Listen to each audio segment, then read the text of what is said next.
À première vue, le communisme et l'extrême gauche séduisent par leur idéal d'égalité, leur volonté de justice sociale et leur rejet d'un capitalisme jugé oppressif.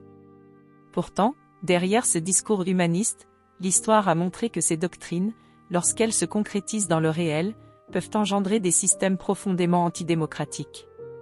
Aujourd'hui encore, certains partis et mouvements d'extrême gauche en Europe, bien qu'opérant dans des cadres démocratiques, affichent parfois une défiance marquée envers les principes fondamentaux de la démocratie libérale, pluralisme, liberté d'expression, débat contradictoire, omniprésence d'un chef. Pour bien comprendre ce phénomène, il faut établir des ponts entre le communisme soviétique et certaines pratiques actuelles de l'extrême gauche. En Union soviétique, le régime issu de la révolution d'octobre 1917 s'est rapidement mué en une dictature d'un parti unique. Dès 1918, Lénine interdit les partis d'opposition. Le Komintern, organe destiné à propager la révolution mondiale, illustre cette volonté d'un contrôle idéologique total. Puis, sous Staline, l'horreur atteint des sommets, le goulag, les purges, les procès truqués, et une terreur d'État qui fait entre 15 et 20 millions de morts. Il est fondamental de rappeler que tout cela n'est pas une déviation du communisme, mais une conséquence logique d'un système où la dictature du prolétariat justifie l'élimination de l'opposant. L'individu devient un rouage remplaçable de la machine collective. Les libertés fondamentales, de conscience, de religion, de presse, de réunion, sont toutes supprimées au nom de l'intérêt du peuple, tel que défini par le parti unique. Si les partis comme la France Insoumise ou le PTB, Parti du travail de Belgique, ne prônent pas ouvertement la dictature, leurs pratiques et discours interrogent sur leur rapport à la démocratie réelle. Jean-Luc Mélenchon a lui-même déclaré que « la rue a plus de légitimité que le Parlement », une phrase lourde de sens dans une démocratie représentative. Cette idée que le vote populaire n'est valable que lorsqu'il sert leur cause est un glissement préoccupant. Au sein de certains meetings ou universités d'été de ces partis, les débats contradictoires sont souvent inexistants. Les journalistes considérés comme hostiles sont fréquemment refoulés. Mélenchon a déclaré « L'État, c'est moi ». En 1920, Trotsky justifiait déjà l'absence de liberté en affirmant que la révolution ne pouvait survivre au pluralisme. Cette logique semble perdurer, dans un contexte certes non violent, mais toujours dogmatique. Les antifas qui gravitent souvent autour des groupes d'extrême gauche illustrent bien ce problème. Bien qu'ils se revendiquent de la lutte contre le fascisme, leur méthode est paradoxalement fascisante: intimidation, violence physique contre les opposants, destruction de matériel politique adverse.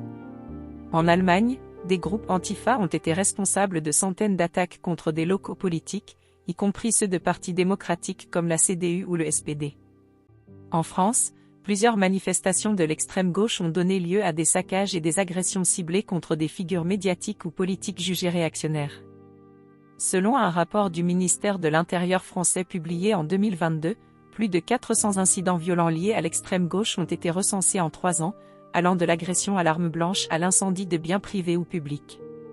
Ces chiffres montrent que la violence n'est pas marginale, elle est intégrée dans la stratégie d'intimidation d'un courant qui refuse le débat démocratique.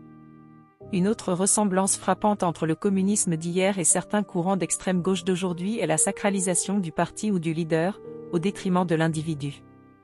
En URSS, le culte de Staline a étouffé toute voix dissonante.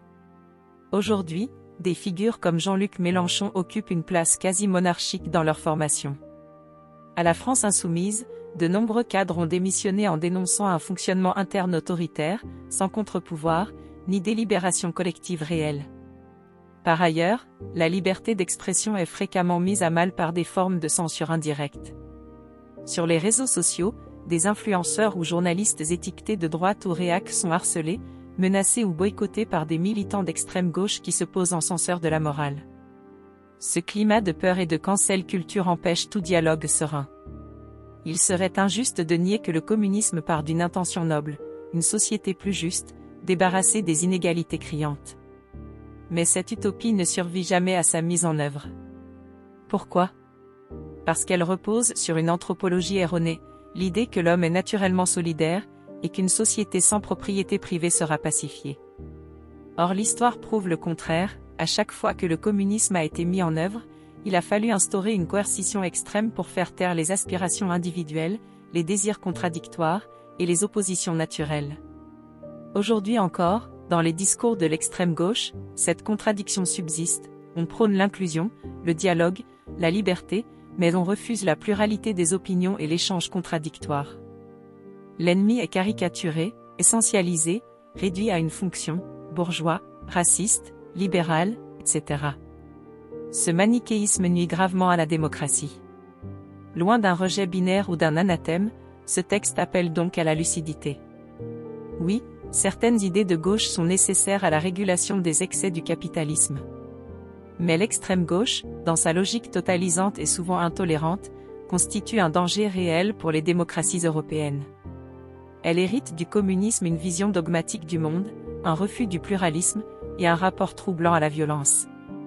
L'histoire a tranché, les régimes communistes ont échoué, non à cause de complots extérieurs, mais parce qu'ils ont voulu plier l'homme à une utopie.